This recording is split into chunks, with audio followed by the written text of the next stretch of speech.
Spectrum on Radio 1 FM 90.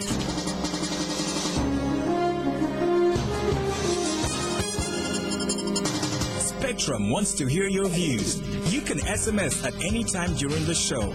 Type Spectrum, leave a space, type in your contribution and name, then send it to 7197.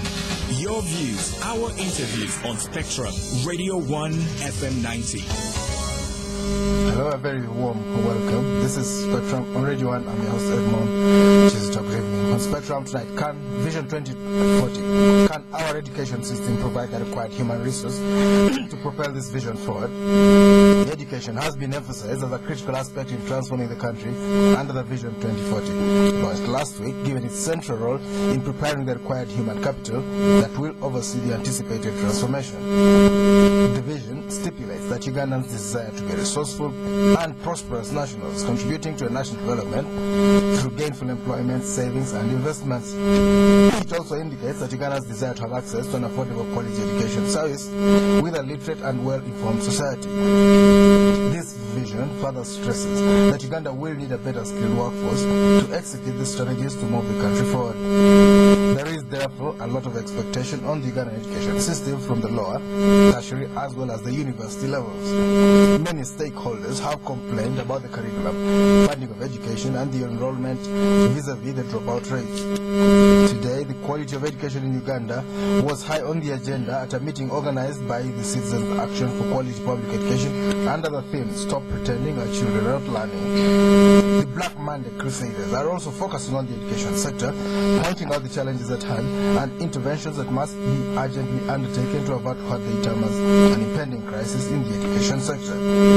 Tonight we ask, can our education system and its associated challenges back the aspirations of Ugandans as contained in the Vision 2040? Also, what are the concerns of those under the Quality Public Education Campaign and the Black Monday Crusaders? Our guests tonight, Honorable Rosemary Seninde, Wakiso District Woman MP, also Chairperson of the Parliamentary Forum on Quality Public Education. You most welcome, Honorable Rosemary Seninde. Thank you very much. Good evening, listeners.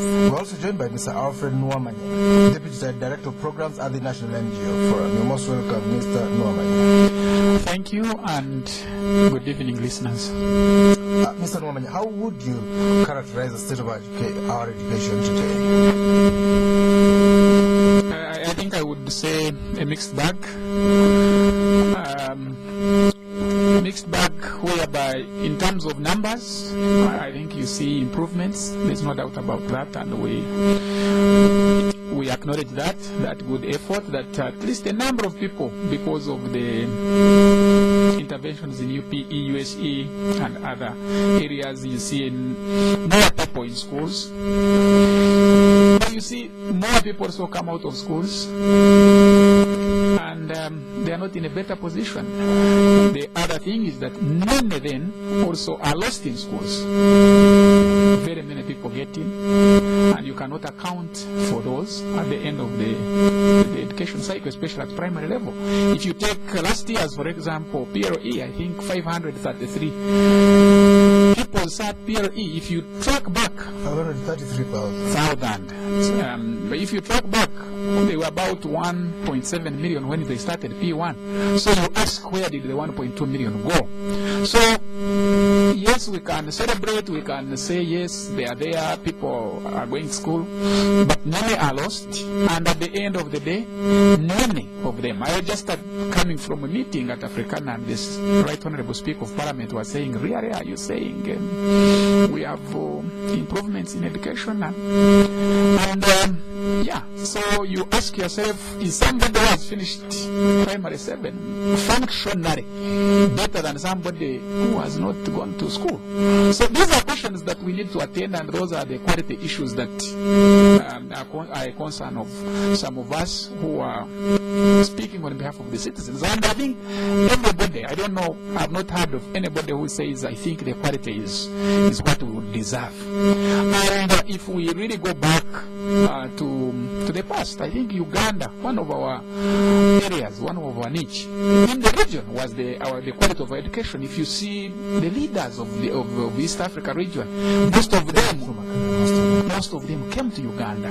So we still have that legacy. We are not building on that legacy. We are there and we are struggling. So I think there is a lot that needs to be done. Can you paint for us a picture of the ideal? For me, let me start by describing what I consider the ideal. The ideal is a system that produced me. Many years ago, around 1978, is when I did my PLE in a very rural primary school, but which produced 52 first grades out of 64 candidates. In rural Bushenyi then, we would beat Buganda Road. Now you see, when we finished a few years, they upgraded our primary school into secondary school, and now you don't see the children coming out of that system. Actually, my pain as an individual at an individual level is if myself, Alfred Niwamanya, was to be born as of now, I would never ever even imagine appearing on spectrum. So the chances were higher in the past. Right now, the chances were higher because at least this was decentralized. Every bright student, every bright people had the chance to make it to the top, and there were support systems, whether you were from a poor background or not. What you see now is that we have an apartheid kind of thing where it's now intelligence is a preserve of rich and able parents. And for me, there is something that we need to unlock there and understand. Is this true?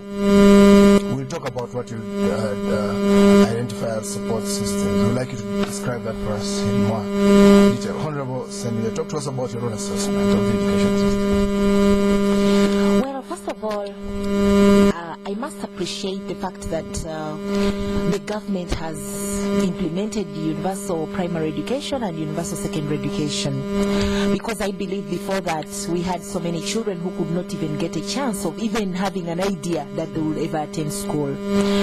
But of course, we need to look at the challenges as well, because I believe when we look at the objectives, the global objectives of universal primary education, it's about having children in school and looking at quality, focusing on quality, not for the sake of taking children to school and at the end of the day you don't attain the quality.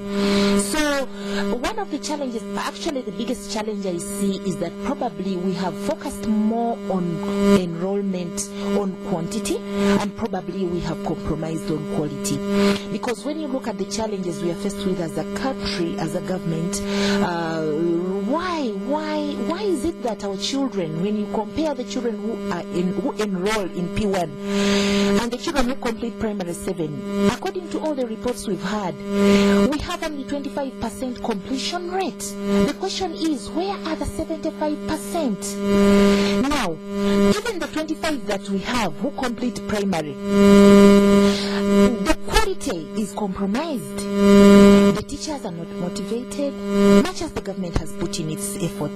But I'm going to, according to my personal assessment, I think all the challenges that we are faced with in education, for instance, lack of scholastic materials, not enough classrooms, congestion in classrooms, children going hungry, and so many others. The question is, what is the cause of this? To me, I believe the general one is probably lack of proper funding. To me, I think lack of funding, sufficient funding, is a very crucial issue. Because if we cannot have enough enough funds for putting up classrooms, we cannot decongest the classrooms, we cannot motivate the teachers, we cannot find mechanisms of making children feed if we are telling parents don't pay anything. So I think those are the challenges. But I think we need to also look at the biggest cause of all these challenges. We need to look at the demography. We need to look at the population structure. Uganda has been rated number 3 among the fastest population growth, or countries with the highest fastest growing population. Now, another thing is that we have also been rated number 1 among the countries in the world which have the biggest young population, which means means the dependence level is very high for this country. So we must not forget that. And of course, as a government, as a country, I think we should also focus on that. The only solution or the interventions would have been UPE and USE, which the government has tried to put in place. But then we have a problem. When I want to give a statistic about this, because you will realize that one adult takes care of about 18 dependents. Those are the statistics. Those are the statistics. And this is where the challenge comes from. And therefore, if UPE and USE would have been the solution, but then that is about 10 million school-going children. But now the challenge is the 75. UPE would have been the solution, but it is not providing the solution because children are dropping out of school. So, as we have this vision 2040, I think the only thing we would have done as a government is to ensure that we target the 75%. But how should we target that? If we can't, because we realize that 75% of these children are the ones who will not get formal employment. So that means they are going to be redundant, and when children are redundant, or when we have such a big population of redundant Ugandans, then we fear for the future. Security. Because we know the security will be at stake. Now, I think what we should have done, instead of looking for funds for only 25% who complete to senior level, and then yet only 2% complete university. Get me right. Out of the 25% who complete to secondary level, 2% only complete to university. I think you see where the challenge is. Yes. Now, what does this mean? That means we must find money for the 75% who drop out, and the 23% who don't proceed to university or colleges. Then how should that be done? I think if we get an opportunity of enrolling these children to primary one, we need to focus at subjects that will help these children from the word go. Subjects like agriculture. Let children be taught from P1 that agriculture is the best. It is a job. It is something that will lead you to prosperity, so that they don't look at agriculture as a punishment. Such subjects. I want to give you another example. As a follow-up, subjects like health science, agriculture should be made compulsory from primary level, so that children right from primary level knows the importance of good feeding, knows the importance of agriculture, and as they proceed to secondary, then these subjects should be made compulsory instead of subjects like history. What is history helping our children?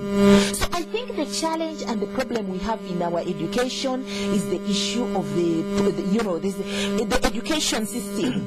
We need to change the education system. I want to give another example. If we want to succeed with the vision 2040 in the education, we need to make the foundation subjects that can lead our children to becoming job makers. Subjects like home economics, subjects like agriculture, like health science, like computer, like commerce, and the accounts like technical drawing. Those are the subjects that would probably make compulsory at O level, because they will help our children to become good tailors, to become clean electricians. So be able to make bake cake at home. So that somebody can be able to do something, even if after senior secondary cannot have an opportunity to join university, at least can come out and do something. I know of some children with whom we were, because in our primary level we were taught these practical subjects, and these ones did not have an opportunity to join secondary, but you find them they are employed, they have self-employment, and they are doing very well. Now, by the end of senior 4 and senior 6, students will be having literacy, numeracy, to become job creators without necessarily waiting for white-collar jobs from government. And I believe the government wouldn't have had this problem of unemployment in the country. So, every sub-county, definitely we know, we would ensure that every sub-county have a BTVET institution, a BTVET college, for those who don't make it to the university, and a technical school per district. I know very well that this has been NRM's, it is in the NRM manifesto. Well, I think due to funds is a problem. But this is what I'm saying. We need to be focused if we are to succeed. Because I must assure you, the biggest problem we have in this country in as far as education is concerned, and I believe even the government will agree with me, even the Minister of Education, I'm sure they are confused as to why we have such a very big high dropout rate. And this dropout rate, the children who even drop out cannot do anything for themselves. So they become dependents. Now, there are many universities now, we do appreciate. 25 or so. So many that have come up. And I want to appreciate the government. I want to appreciate the government for having given people that opportunity of having as many universities as possible. But they are not as good as the polytechnics or the technical and business colleges, the entrepreneurial colleges that we had that have been replaced by these universities. If as a government we had made sure that we even interest ourselves and give more funds to these institutions, I'm sure we would not have a problem. So I think we still have a long way to go. And to me, when I look at the Vision 2040, I think there is a gap. There is something still missing, because we are looking at putting vocational training at a higher level and we are forgetting that a bigger percentage of children are dropping out even before reaching that level. Listeners, this is Spectrum on Radio 1 tonight. Vision 2040. Can our education system provide the required human resource to propel this vision forward? Our guests tonight, Honorable Rosemary Seninde, Wakiso District Woman MP, also Chairperson of the Parliamentary Forum on Quality Public Education, Mr. Alfred Niwamanya, the Deputy Director of Programs at the National NGO Forum. They had the Black Monday today. He's dressed in black. I'm dressed in black by accident. I didn't even know it was Black Monday, and it's not like your cotton cloth, which emphasizes that blackness. We're talking about education, but talk to us a little bit about these support systems that you described earlier. Basically, I would like you to help us understand, even though we didn't have more money into our education system, is there something we can do better with the current resource surplus? Yeah, before maybe I go into the support system, I just wanted to say I agree almost entirely with the assessment by Honorable Seninde, but we differ, I think, on one thing. She seems to describe a situation where people should go to technical, vocational, because they cannot continue. And for me, I think that's already something that has a problem, an inherent problem. I want to believe that people should join vocations of their calling.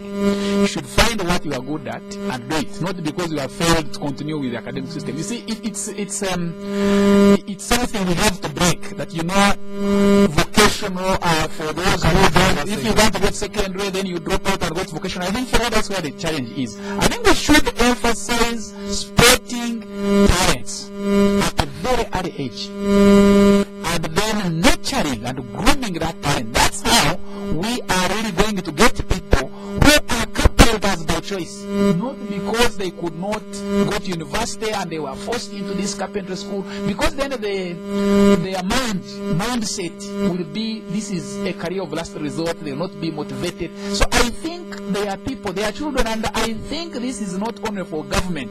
I think it's also an obligation for parents to begin to watch. If your kid is playing with nails, then maybe this is likely to be a carpenter. If somebody likes football so much, then maybe we should have football academies. Kampala child, people is at Kampala parents. They like to say, you will grow up to be a carpenter. Yeah. And I think that's something we have to work on. It's the mindset, and it's a colonial thing, thinking that those who are successful. I have always emphasized it, and I think this is the point that my colleague Honorable Seninde is making. But I'm just emphasizing that we need to really begin to value work. We need to really begin to value all kinds of work. And people should be mentored. Yes, to say that success is not about what you do. It's about how you do what you do. Regardless of whether it's shining. Exactly. You can really excel at that. I mean, just a few years ago, Edmond, you would not be very exciting. A presenter on radio was not something. But now it's the in thing. These people, the comedians, they would be taken as people who have nothing else to do but see what the purpose are doing. So for me, if you can begin systems that can nurture that talent, develop that talent, and later able to deploy this talent. For me, these are how I think we can make our system, education system, responding to the needs of society. And then the other thing that is quite interesting, she emphasized about agriculture. Unfortunately, the Vision 2040 actually saying fewer and fewer people should be in agriculture. Fewer and fewer people should be in that's what agriculture. was. That's, at least if you observe, that's When you mechanize it, you don't need too many handholds. you don't need so many. So maybe that's something that we need to debate, whether we are ready in our mind to get off the land, go and work in the industries. Move away from agriculture and move to services, including border rights. We're already doing Exactly, we are already doing that. But then the unfortunate bit is that the people who leave the land to go into service. in services Like need food, and there is nobody providing the agricultural services. For me, I think that's where the gap is. There is. So how do we make sure that if people are being brought, first of all, they have gainful employment and they can be assured of food? Because we may be starving. Actually, we are almost going into that situation. If you look at the food security situation, it's a bit worrying, because it's only the very old women, not even men, but are now still digging with hoes. So these are issues that we need to look systematically at. And for me, one of the support structures that I was referring to earlier, back to your question of support services. First of all, there was, I think, a robust deployment or staffing system. I remember we were taught by teachers from Rango, teachers from Peso, posted at primary level. But this teacher would come, know that they have a house, they have a salary that they can live on. And by the way, let me also say that at least until I think the late 70s, to go to a TTC, you had to be super student at primary level. Not just another one. And not only that, you would even go there and sit an interview. How that went off the radar to a level where now TTCs, NTCs are for those who cannot make it. Teachers teach English in Luganda. Very good, thank you. Some of them I can want you have to add. So what are the support systems that we need to look at? Are teacher training institutions there? Are they functional? I've seen teachers who are trying to teach French and they can't even speak French. When I went to school, the teachers who taught us French had to have lived in France for at least 1 year. Or at least Rwanda. When you spoke about mentorship, before I come to Honorable Seninde, in Rwanda they have a mentorship program. Yes. Maybe one day they'll rule this continent because they're doing mentorship. The kind of things are spending a lot of money in education. Yeah. Maybe they run these places for us. Honorable Seninde, should it be for faith? No, anyway, before I even talk about that, I want to make my point very clear so that I'm not misunderstood by the listeners. Well, we know very well that the Vision 2040 is also putting emphasis on skilling Uganda. And of course, for me, as a legislator and of course as a teacher by profession and as a mother, definitely I was making that analysis based on the skilling Uganda. That much as we are putting emphasis on skilling Uganda, we would also have taken this line, and that is what I was putting forward. So it But should of be course, institutionalized, yes, not be another. absolutely. And but all in all, we have made this emphasis every time we talk about quality education. Definitely, we want our children to go up to the university and up to all those levels. Definitely, that is why I say that much as we put emphasis on skilling Uganda for the Vision 2040, we must not forget that we have to ensure that we limit or we find solutions or mechanisms that will help us to reduce the dropout rates We have to go and for a improve on better quality This is education. Spectrum on Radio 1, the station will be back. Sunlight, it's freshness that stays with you all day. The fragrance that lasts. Try the new range of Sunlight 2-in-1 washing powders for sensational cleaning and all-day fragrance. Legitimate whiskey is different. I am proud that we can now enjoy quality and taste. And style too.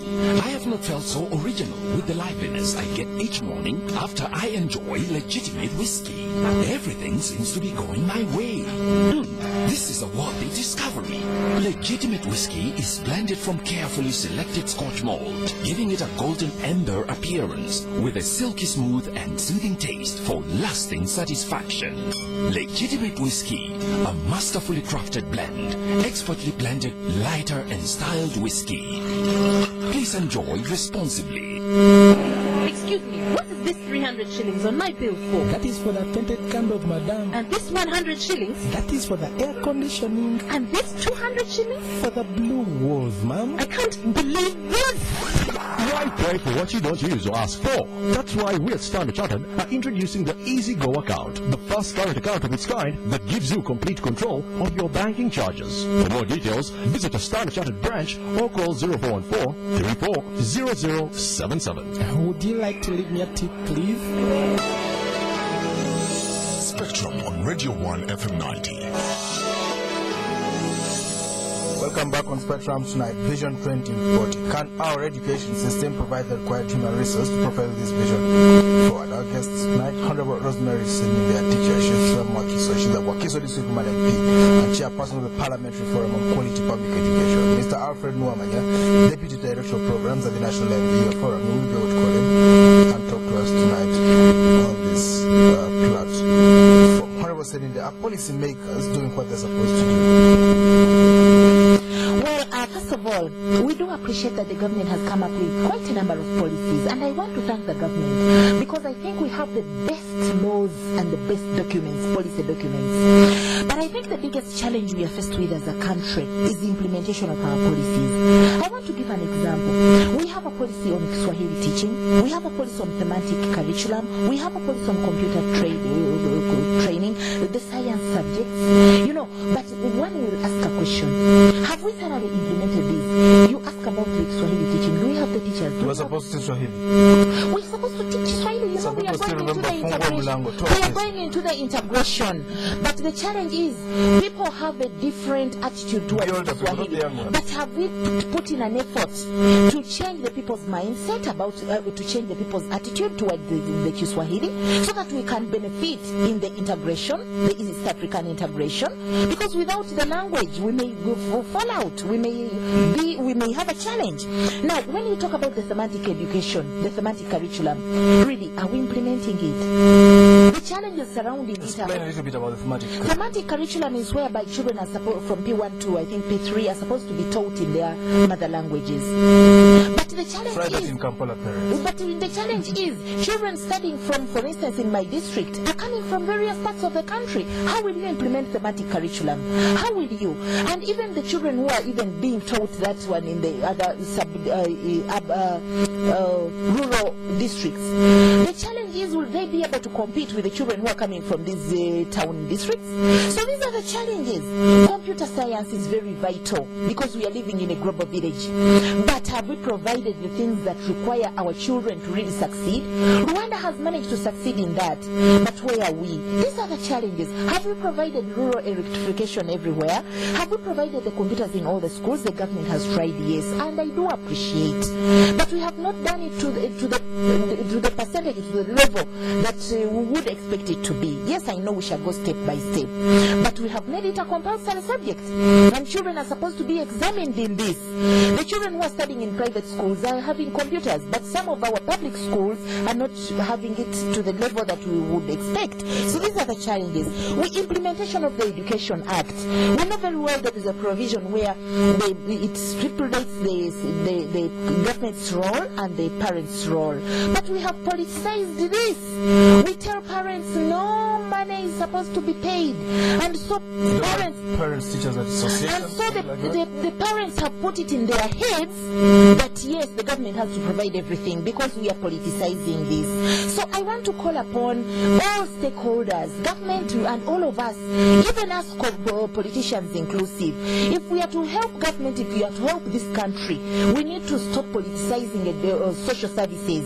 We need to stop politicizing education because we are faced with so many challenges. I want to give you an example. Like, we have a problem of funding. We know very well that now, when you consider the 2012-2013 budget, it was 1.592 trillion shillings. It's a small amount for it. Which is, of course, a small amount for to cover education. But now, And some of it is stolen. that was the approved budget. But now, when you consider the proposed budget for 2013-2014, it's less.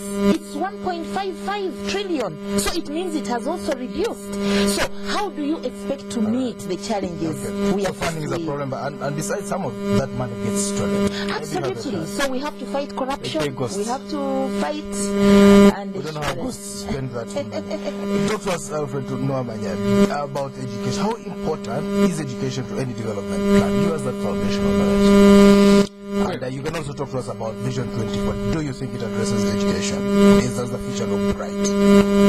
I think generally when the vision really represents a very great aspiration, we need to check very seriously, honestly, whether all Ugandans share this vision. Because, as Honorable has been saying, I think one of the challenges that we have to tackle as a nation is politics. Politicizing development. Now, development and politics are not the same. They don't mix? The one is supposed to deliver the other, but sometimes may be counter to the realization of the other. The vision needs to be owned by all Ugandans. We need to share this vision. We need to believe it. We need to deploy our energies, our minds, our resources, both public and private, to realizing this vision. Then the politics should come at a level of who should take leadership in a given period of time, an electoral period, on strategies. Okay? But the way things are, we have a lot of merging. The vision, I will refer to a meeting I was in. We are looking at MDGs, post-2015 MDGs, with members of parliament, to South Africana. And two MPs were speaking like one was from another country that is hostile to another, referring to themselves as mad or not mad or what. Now, if a leader, an MP refers to Vision 2040 as your vision, then it's a disaster. Period. Because it means that vision does not reflect the totality of the aspirations of this country. And for me, I think visioning and long-range planning must really be above politics. We must begin to look at the Uganda we all desire, because Uganda belongs to all of us. And then we can have different views. We shouldn't even disagree. We should hold different views on how we can move towards achieving the same thing. So that if somebody loses an election, he or she appreciates that the winner, since they are clear about where they are going, then they don't have to be seen as enemies or fighting, or because at the end of the day we will be trying to ensure there will be a group of Ugandans. If we don't share this common thing, there will be a group whose duty will be to make sure that we don't realize the vision, which is catastrophic. So I think we need to invest effort to make sure that the vision, like the Constitution, should be for all Ugandans. And for me, that's where I think we need to now begin to look at non-political institutions. Civil society. Okay. Even public institutions. Yes, civil society, of course, is a non-political institution in terms of partisan politics. But we are very political, civil society is very political. Citizens are the voters, so we are the most political.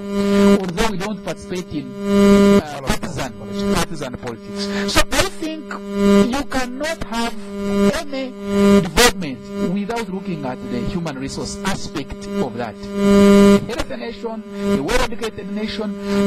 I would want to add to a point that Honorable made earlier, that rather than say every parent aspires to have their children in university, I agree.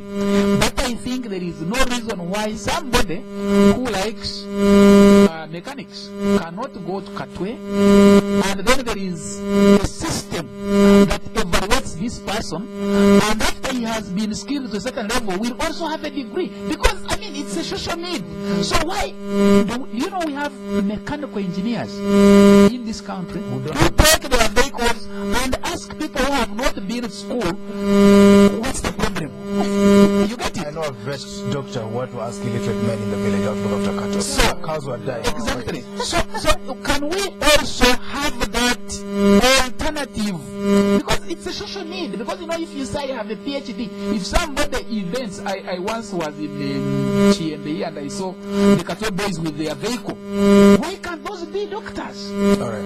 Let's talk about money. How is it stolen most times? You keep saying money is stolen. Do you have evidence that they steal? We have evidence that money is stolen. How do they steal? We don't know how they sector. steal it, but we want to believe that it's a systematic way because budgets are made. People write. I mean, every money that is voted to an office, a ministry, department, or an agency is against a certain request. So for me, I think the stealing starts in the mind. That means even as they write, they have planned how They factor in the they factor in what needs to be stored. what the wind will blow away. What needs to be stored. It's a very tragic thing that we don't have enough resources, we all know that.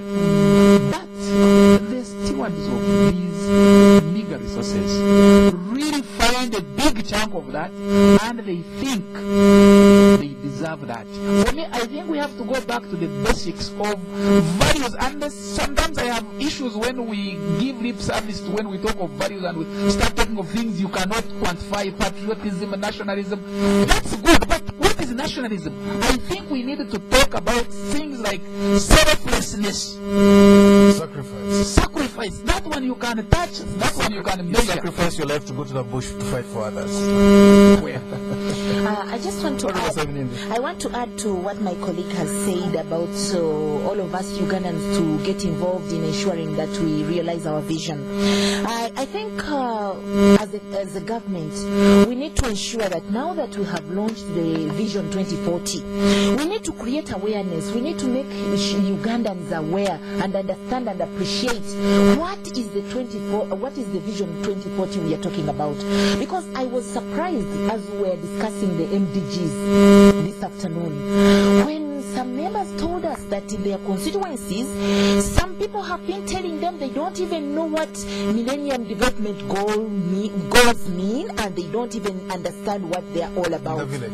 In the villages. You expect them to understand well, they may not understand as such, but we need to try to elaborate to them to make them understand the expected outcomes and why were the MDGs put in place in the first place. Do you mean a person in the village cannot make a contribution towards realizing this vision?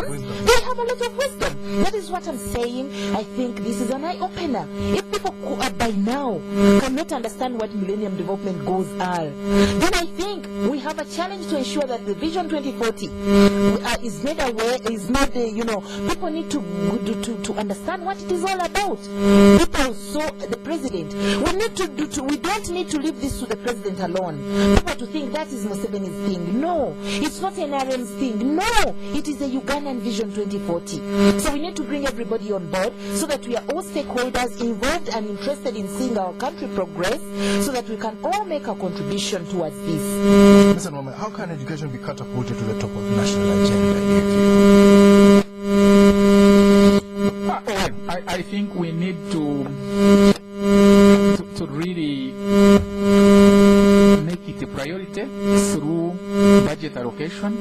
We need to focus our curriculum so that people who are in the education system, as I have been describing, whether they go vocational or business or continue in the formal academic career path, that they get what we really transform their lives. I think for me that's, there is one thing that we have not talked about in all this. There are people who finish even university and really, I would call them was literate.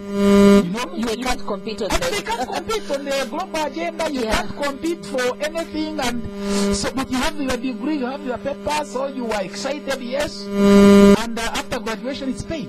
So at the end of the day, many of them are selling tomatoes, and you say, "Oh, did you need University graduates? Yes, selling tomatoes. selling tomatoes." The picture of his graduation. If they are lucky, and with money from a circle, because you don't have the money. So. University graduate. Well, let's hear from the listeners here on Spectrum. Our numbers 0414-348-111, 0312-260390, 0312-261390. Spectrum, hello. Yes, your name. John Missing, yes.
Spectrum, hello?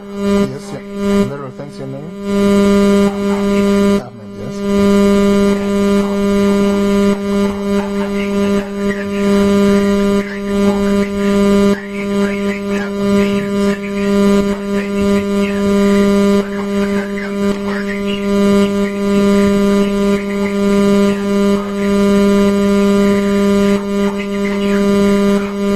Yes, please go on, Ahmed.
Yes, first of all, I want to thank our listeners, and of course, I want to thank those who have raised issues. But of course, many of them were not questions; they were actually making contributions. But allow me to start with Mr. Dennis, not Mr. but Dennis. Yes. I'm equally surprised that Dennis would make such a comment. Well, it's some of your peers in Parliament. Listen. I think if I listen to him very critically, he somehow contradicted himself. Because when I was making this point, I was trying to emphasize that our people do not know, even probably the members of Parliament may not know, because probably the issue of creating awareness and giving that information dissemination has not been done. This is what I was trying to bring on board, and that is why I was even calling upon all of us, government inclusive, and all of us, to ensure that the Vision 2040 is not shelved, probably like the MDG's documents. Let people be informed. Let us create awareness and make people understand and know, because I have made it clear that much as people, we may think they are in the villages, but they have knowledge. They may not have the literacy, but they can understand and make a contribution. So I think Dennis misunderstood me, and I wanted to make that clear. Our friend from Muntinda, he made it very clear that he talked about the critiquing the Vision 2040. I think I will agree with him. And to me, I also want to appeal to our colleagues, especially us politicians. We need to appreciate what we have come up with as a country, not to critique for the sake of critiquing because we are politicizing issues. Let's appreciate that this Vision 2040 is with us and it is ours, and we must ensure that it is achieved. So we need to work together instead of merely critiquing. If we want to critique, let it be positive critics that will help us to move towards the right line. I want to probably talk about our friend, that was John. I think John is the one who talked about theological thinking, helping our people to have moral behavior and so on. Thou shalt not steal. I think that one, yes, he's right. But I think we have a very big part to play as we educate our children right from P1. We need to, right from nursery actually, even from our homes, not only in school. This moral behavior starts from the home. So I think we all have a role to play, not only for government, not only for schools, but even us as parents. He talked about something very important about commercializing education. I want to emphasize that once we liberalize the education, we definitely made it commercial. And that is where the problems originate. Thank you. I think I want to make the main comment. There's somebody who said politicians are arrogant. I don't know. I don't want to be judgmental, but for me, I think there is need for a serious leadership, paradigm shift. Leaders in this country think that we owe a lot to them. That's for a fact. They think that they are more of stakeholders than they are bosses. They think we exist for them. Exactly. Existing for us. And really today we were in the same meeting in Africana, and I was saying, oh, why should they pay MPs and they don't the same amount they pay others? Is it because they are MPs? I mean, this is about fuel refund, and we come from distance should have been considered, not status. So there is a need for a paradigm shift in leadership. Servant leadership, where people really see leadership as a sacrifice and not the privilege of position. It cuts across, starting from the family. The head of family may demand that he wants a bigger share of the food, especially if there is scarcity. So that needs to really be worked on.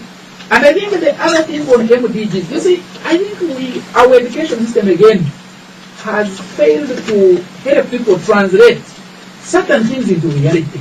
The grandmother in the village does not need to know the word MDG, but knows that the children need not die when they are young. Mothers should not die when they are giving birth. These are even there even before. And let me say this clearly, that there is nothing magical on the MDGs except that they were just a global agreed framework. If you actually analyze this declaration, they move to the left when we are dealing with the disease, poverty, and ignorance. If you see the MDGs, apart from the partnership, which is MDG 8, the rest are there. It's about education, it's about health, it's about income. So we can translate this if we really respect the people and pick on their knowledge. But you see, leaders take advantage of the fact that information or knowledge is power.